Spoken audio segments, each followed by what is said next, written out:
Friends, तो आज हम पढ़ेंगे सिंधु घाटी सभ्यता इंडस वैली सिविलाइजेशन के आगे के कुछ इम्पॉर्टेंट क्वेश्चंस जो कि हमारे कॉम्पिटिटिव एग्जाम्स के लिए मोस्ट इम्पॉर्टेंट हो सकते हैं। तो चलिए हम स्टार्ट करते हैं। हमारा पहला क्वेश्चन है, सिंधु घाटी सभ्यता की खोज कब और किसने की थी? 1921 में दयाराम साहनी ने हड़प्पा की खोज की थी। हमारा सेकंड क्वेश्चन है, मोहनजोदड़ो की खोज किसने की थी?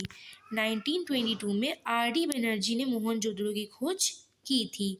आर.डी. बनर्जी जिनका पूरा फुल नेम है राखल दास बनर्जी। तो 1922 में राखल दास बनर्जी या शॉर्ट फॉर्म में कह सकते हैं आर.डी. बनर्जी ने मोहनजोदड़ो की खोज की थी।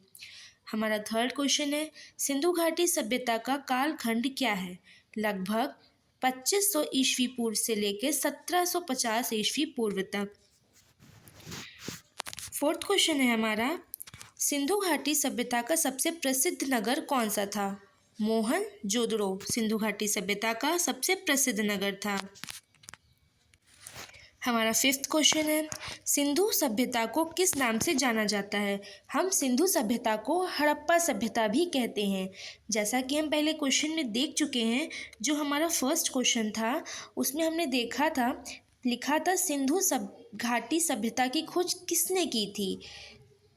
तो हमारे आंसर में लिखा था 1921 में दयाराम साहनी ने हड़प्पा की खोज की थी।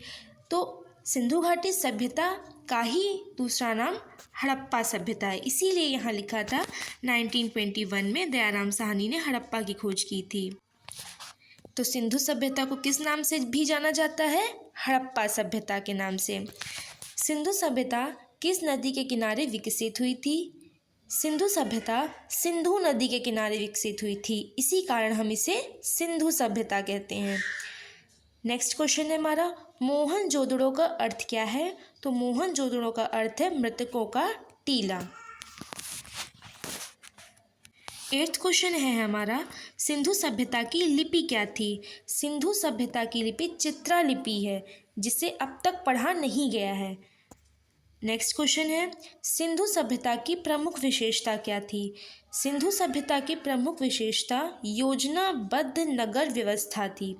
सबसे प्रसिद्ध नाला प्रणाली किस स्थल पर मिली थी? मोहनजोदड़ो में हमको मिली थी। नेक्स्ट क्वेश्चन है, हड़प्पा सभ्यता में अग्निकुंड कहाँ मिला? लोथल और कालीबंगा में। सिंधु सभ्यता में धातु के सिक्कों का प्रयोग हुआ था या नहीं? तो आंसर होगा नहीं, सिक्कों का प्रयोग नहीं हुआ था। सिंधु सभ्यता का प्रमुख व्यवसाय क्या था? कृषि और व्यापार। सिंधु सभ्यता में किस अनाज का उल्लेख नहीं है? चावल का बहुत कम प्रमाण है, केवल लोथल से।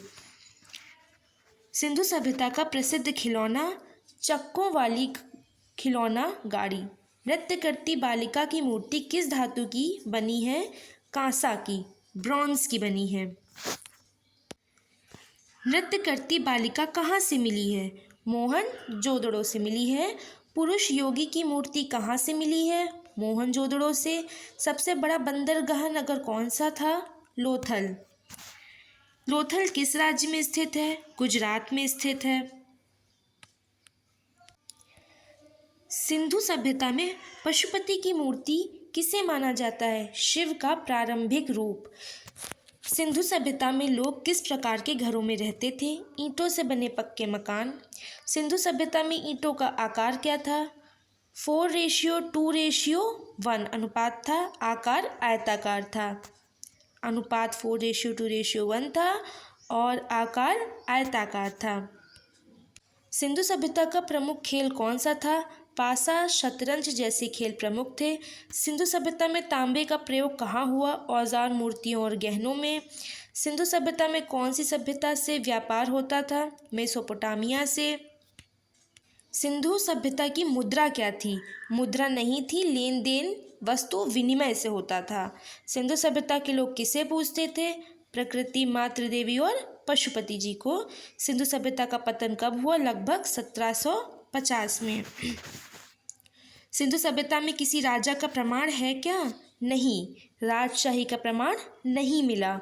सिंधु सभ्यता में शवों का क्या होता था? दफनाया जाता था। सिंधु सभ्यता की मुद्रा पर क्या छपता था? पशु पक्षी, धार्मिक प्रतीक। सिंधु सभ्यता का सबसे दक्षिण स्थल कौन सा था? दैमाबाद। सिंधु सभ्यता का प्रमुख अनाज कौन सा था? गेहूं और जौ। सिंधु सभ्यता के लोग कपड़े किससे बनाते थे? सूती वस्त्र। सिंधु सभ्यता में खेती के लिए कौन से उपकरण इस्तेमाल होते थे? तांबे के औजार। सिंधु सभ्यता का वैज्ञानिक दृष्टिकोण क्या था? जल निकासी, नगर योजना और निर्माण में वैज्ञानिकता। सिंधु सभ्यता में संगीत का प्रमाण कहाँ से मिला? बांसुरी और ढोल जैसे वाद्य यंत्रों से। सिंधु सभ्यता के लोग आभूषण पहनते थे, हाँ, सोना चांदी पत्थरों के। सिंधु सभ्यता में बैल की मूर्ति क्यों महत्वपूर्ण है? कृषि में बैल का प्रयोग होता था, इसी वजह से महत्वपूर्ण है। सिंधु सभ्यता के लोग कितनी भाषाएं बोलते थे? इसकी जानकारी स्पष्ट नहीं है। सिंधु सभ्यता का मुख्य शिल्प क्या था? मिट्टी के बर्तन, मूर्ति कला, धातु कला। सिंधु सभ्यता के लोग जानवर पालते थे, हाँ, कुत्ते, बैल, भैंस, सुअर आदि। क्या सिंधु सभ्यता के लोग समुद्री यात्रा करते थे? हाँ, लोथल जैसे बंदरगाह से। सिंधु सभ्यता का प्रमुख कारण क्या था? विकसित कृषि, व्यापार और नगर योजना। सिंधु सभ्यता का पतन कैसे हुआ? निश्चित कारण अज्ञात है। बाढ़, जलवायु परिवर्तन, आर्यों का आक्रमण जैसे अनुमानित हैं। क्या सिंधु सभ्यता में लोहा पाया गया? नहीं, कांस्य युगीन सभ्यता थी ये। सिंधु सभ्यता की सबसे प्रमुख खोज क्या मानी जाती है? योजनाबद्ध नगर और उन्नत जल निकासी व्यवस्था। Okay, thank you.